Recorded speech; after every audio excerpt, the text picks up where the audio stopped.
آپ یہ دیکھ لیں یہ صلاح الدین ایوبی کا تعلق بھلا کس چیز سے تھا؟ غوث اعظم کے مدرسے سے۔ حضور غوث اعظم کے مریدوں کی جماعت اس کے ساتھ شامل تھی۔ کون لوگ تھے جنہوں نے مدارس سے فیض پایا؟ رازی اور غزالی، حضور غوث اعظم، خواجہ اجمیر، یہ سب لوگ مدارس کے لوگ ہیں۔ کمزوریاں ہیں، غلطیاں ہیں، بہت ساری چیزوں کی اصلاح کی ضرورت ہے، لیکن یہ دین کا بہت بڑا قلعہ ہوتا ہے مدرسہ، لیکن اس کی مخالفت کی جاتی ہے۔ مجھے بتائیے، اگر مدرسوں میں کمزوریاں ہیں تو کالجوں یونیورسٹیوں میں نہیں ہیں؟ ہم نے کبھی مخالفت کی ہے بند کر دو سارے؟ لیکن لوگوں کا جب خیال آتا ہے، جب ہمارے ایک سابقہ وزیر صاحب تھے سر راہ، کسی دعوت میں میری ان سے ملاقات ہو گئی تو انہوں نے کہا مدرسوں کا کردار کیا ہے آج کے ماحول میں؟ میں نے انہیں کہا کہ مختلف کورسز آپ کراتے ہیں نا، تو اس کے لیے پھر مختلف ویکنسیز ہوتی ہیں، جہاں بچوں کو مدرسے کا کورس کرایا جاتا ہے تو استاد بننا ہوتا ہے، اس نے خطیب بننا ہوتا ہے، مسجد کی ڈیوٹی کرنی ہوتی ہے۔ میں نے کہا آپ بالکل کوئی حکومت سرپرستی نہیں کرتی، لیکن اللہ کا فضل ہے، کبھی آپ نے کوئی مسجد سنی ہے جس میں جمعے والے دن مولوی نہ ملا ہو جمعہ پڑھانے کے لیے؟ کبھی آپ کو رمضان میں ایسی مسجد ملی ہے جس میں قرآن مجید سنانے کے لیے حافظ نہ ملا ہو؟ یہ ہو سکتا ہے کسی حافظ کو مسجد نہ ملے۔ تو مدارس کے ذمے جو کام تھا مدارس نے جم کے کیا ہے اور ڈٹ کے کیا اللہ کے فضل سے۔ اور مدارس کے لوگوں کو بھی کمزور نہیں پڑنا چاہیے، کبھی کسی وزیر مشیر مالدار کے روب میں نہیں آنا چاہیے، قطعاً نہیں۔ کیوں؟ کہ یہ وہ عظیم لوگ ہیں رسول اللہ صلی اللہ علیہ وسلم کے دین کے غلام، کہ ابھی ایک لفظ نہیں پڑھا ہوتا الف با تا سا، پہلے دن گھر سے نکلتے ہیں تو حضور فرماتے ہیں اللہ کے فرشتے ان کے پیروں کے نیچے پر بچھا بھی دیتے ہیں، پہلے دن اتنا بڑا اعزاز ملتا ہے۔ تو حضور کی محبت کا تقاضا ہے، دین کا کوئی کام کیا جائے۔ ایک خاتون مسجد نبوی شریف میں جھاڑو دیتی تھی، پر کوئی کام تو کرتی تھی نا۔ اور کس مسجد میں؟ جہاں 70,000 فرشتے صبح آتے ہیں 70 شام آتے ہیں، اس مسجد میں وہ خاتون جھاڑو دیتی تھی۔ بخاری ہے، جب ان کا انتقال ہو گیا صحابہ نے سوچا کہ حضور کو تکلیف ہوگی، بغیر بتائے جنازہ پڑھ دیا۔ حضور صبح تشریف لائے، تازی قبر دیکھی، اور محبوب وہ ہیں جو فرش پہ کھڑے ہو کے عرش کی خبریں دیتے ہیں۔ نبی پاک علیہ الصلوۃ والسلام نے فرمایا کہ مجھے اطلاع کیوں نہیں دی اس کے انتقال کی؟ یہ کرم دیکھو، کوئی ڈیوٹی تو کرتی تھی نا یار، پر خلوص سے، پر پیار سے، پر اللہ کو راضی کرنے کے لیے، پر درد دل سے۔ اور دین کی ڈیوٹیاں کرنے والے دوستو سنو، حضور صبح آئے، قبر کو دیکھ کر فرمایا مجھے کیوں نہیں بتایا؟ یا رسول اللہ آپ کو تکلیف دینا مناسب نہ جانا؟ تو قبر پہ کھڑے ہو کے حضور نے فرمایا صف بناؤ میں دوبارہ جنازہ پڑھاؤں گا، صف بناؤ میں دوبارہ جنازہ پڑھاؤں گا۔ کوئی ڈیوٹی تو۔ تیسرا تقاضا حضور کی محبت کا، سمجھو میں بس بڑی جلدی بات سمیٹنے لگا ہوں۔ حضور کی امت سے پیار کرو، یہ نبی پاک کی محبت کا تقاضا ہے۔ حضور اس بندے سے بڑے راضی ہوتے ہیں جو حضور کی امت سے پیار کرتا ہے۔ آپ کو پتہ ہے حضرت جبریل امین علیہ السلام نے معراج کی رات حضور علیہ الصلوۃ والسلام سے عرض کی تھی کہ اللہ کی بارگاہ میں عرض کیجئے گا میری بھی ڈیوٹی لگ جائے آپ کی امت کے ساتھ محبت کرنے پر۔ تو یہ کیوں کہا تھا انہوں نے؟ علماء نے لکھا اس لیے کہا تھا کہ حضرت جبریل بھی جانتے ہیں کہ حضور کی امت سے محبت کی بات کی جائے نا تو نبی پاک راضی ہوتے ہیں۔ امت سے پیار کرو گے نا، امت سے۔ ایک صرف بات کا خیال رکھنا، عقیدہ برا ہو تو بات دوسری ہے، ورنہ میرے محبوب کی امت کا ایک ایک شخص جو مدینے والے کا کلمہ پڑھتا ہے، جو حضور کا غلام ہے، اس کے بارے میں اپنے دل میں گنجائش رکھنا، پیار رکھنا، وارفتگی رکھنا۔ اور دوستو یہاں لوگ کس کس طرح گروہوں کو، جماعتوں کو سپورٹ کرتے ہیں۔ نبی پاک نے اس امت کی کثرت پر فخر بیان کیا، اور حضور فرمانے لگے 120 صفیں جنتیوں کی ہوں گی، قیامت میں 80 صفیں صرف میری امت کی ہوں گی۔ میں کثرت امت پر فخر کروں گا۔ ان لوگوں سے پیار کرنا ہے، ان کے دکھ درد کو سمجھنا ہے۔ پتہ ہے آج کیا ہوتا ہے؟ آج ہمیں نا مختلف چھوٹے چھوٹے ملکوں میں بانٹ دیا گیا، تو ہم کسی دوسرے مسلمان بھائی کا درد نہیں محسوس کرتے، ہم گھروں میں نہیں محسوس کرتے۔ پڑوسی پر ظلم ہو رہا ہو تو ہم کہنے پتر ساڈا نہیں مسئلہ، یہ مسئلہ ہے، تینوں کی لگے۔ حالانکہ پڑوسی کی آگ اس لیے بھی کسی وقت بجھا دینی چاہیے کہ پڑوسی کی نہ بجھائی جائے تو اپنا گھر بھی زاد میں آ جاتا۔ آج امت مسلمہ سے ہمیں بس لگا دیا گیا اپنے حصے کی روٹی کماؤ، اپنے حصے کی کوٹھی بناؤ، اپنے حصے کی گاڑی خریدو، اپنے حصے کا کام کرو۔ امت کا درد، امت کی بات، وحدت امت کا تصور،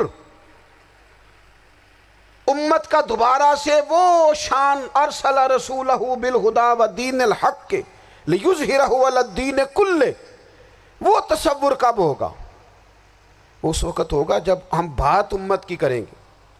نبی پاک علیہ السلام نے فرمایا مسلمان کی مثال ایک جسم کی طرح ہے، جسم کے ایک حصے کو تکلیف ہو تو سارا آزمائش میں آ جاتا ہے۔ مجھے بتاؤ یہ انگلی درد کرتی ہو، یہ انگلی جسم کا حصہ ہے نا، تو میرا خیال ہے دماغ یہ کہہ دے گا کہ انگلی کی درد ہے نا منو کی لگے، دل کہہ دے گا کوئی نہیں ٹینشن لینے، انگلی کا مسئلہ ہے نا۔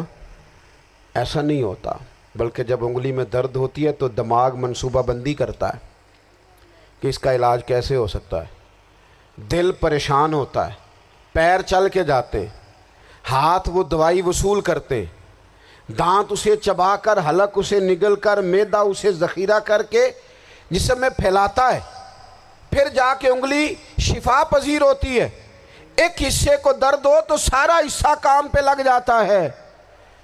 اسرائیل اگر تکلیف دے رہا ہے فلسطینیوں کو تو ہونا چاہیے تھا نا بعض مسلمان حکمرانوں کو نیند نہ آتی، وہ درد دل محسوس کرتے، ہونا چاہیے تھا نا کہ بعض لوگ یہاں ہم کیا کرتے ہیں بھلا بیٹھ کے، اب تو مجھے بعض چیزوں سے کوفت بھی ہونے لگا، ہم دیتے ہیں بیان، مذمت، آپ کے بیان دینے سے کیا ہوگا؟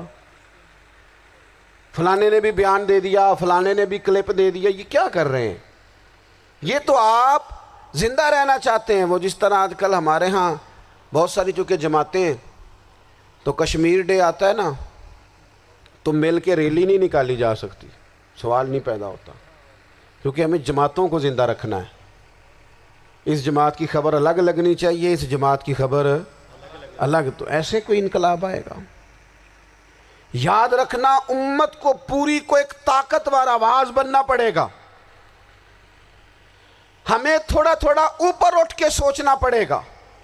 خدا را اللہ تعالیٰ مجھے معاف کرے اگر کوئی بات میں سطحی کر رہا ہوں، دل کی گہرائی سے عرض کرتا ہوں اب تو بڑا سخت وقت آ گیا، اب چونکہ اب تو کیمرے کی آنکھ آئی ہے تو وہ زخمی بچے دیکھے نہیں جاتے، وہ تڑپتی مائیں دیکھی نہیں جاتی، وہ سسکتی اور آواز دیتی بیٹیاں سنی نہیں جاتی، وہ آوازیں ایسی ہیں جیسے وہ رات کے سناٹوں میں چیخیں بن کے لوگوں کو جگایا کریں گی۔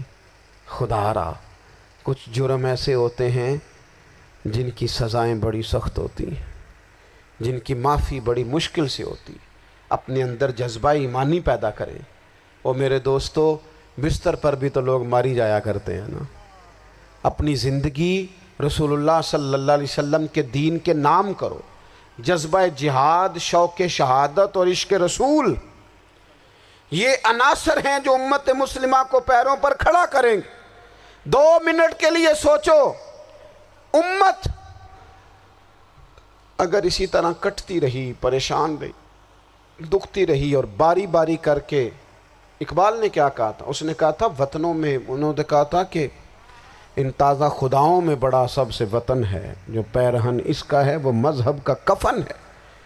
تو اقبال ہم کیا کریں؟ کہنے لگے بازو تیرا توحید کی قوت سے قوی ہے، اسلام تیرا دیس ہے، کیونکہ تو مصطفی ہے، تو بحیثیت مسلمان سوچنا شروع کر، بحیثیت مسلمان، اور یوں تو سید بھی ہو، مرزا بھی ہو، افغان بھی ہو، تم سبھی کچھ ہو، بتاؤ کہ مسلمان بھی ہو، تمہارے اندر کہیں سے کوئی مومن بھی بولتا ہے کہ نہیں؟